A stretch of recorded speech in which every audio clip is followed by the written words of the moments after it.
Subtracting mixed numbers using the regrouping method. It could be a little tricky. Let's see what's going on. You have 3, 2 over 4 minus 1, 3 over 4. You take the whole numbers separately, in brackets 3 minus 1 in brackets. Then you take the numerators 2 minus 3 over with the same denominator 4. Now as you can see, this number here is smaller than that one. The first number is smaller than that one. So you cannot subtract 3 from 2, you will get a negative number. So what you're going to do, you're going to use the whole numbers. Now let's see, 1 from 3 is actually 2. Look at it, 2. And you have 2 minus 3. You cannot subtract 3 from 2. So you're supposed to take 1 whole from that whole number there. You see, I subtract to cancel out the 2. I subtract, actually I subtract. Okay, I subtract 1 from that 2.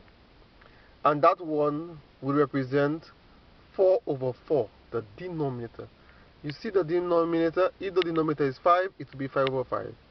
If it is 7, it will be 7 over 7. If it is 8, it will be 8 over 8. So in this case it's 4, so actually 4 over 4, that 4 here. So that 4 plus that 2 here, you see that? 4 plus 2, aha. So it's 4 plus that 2, now you have the minus 3. So let's see now.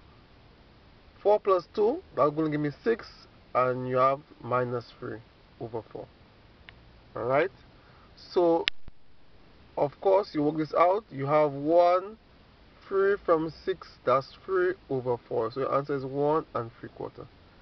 Another way in doing that, of course, is to use the improper fraction way, which makes it much easier, and I have it down here. Okay? But if the numbers are too big, then you may have some problems, unless you probably can calculate a lot of big numbers. You have 4 times 3, that's 12 plus 2, that's 14. You see 14 over 4. And then you have 4 times 1, that's 4 plus 3, that's 7 over 4. So then you subtract, as usual, 7 from 14, that's 7 over 4. You change that into a mixed number. 4 into 7 is 1 year whole. Remainder 3 upon 4. So your answer is 1 3 upon 4. So of course there are two ways in working out that. When you are subtracting, if the regrouping is giving you trouble, you can simply just use the improper fraction way, whereby we change both of them to improper fractions and then we subtract.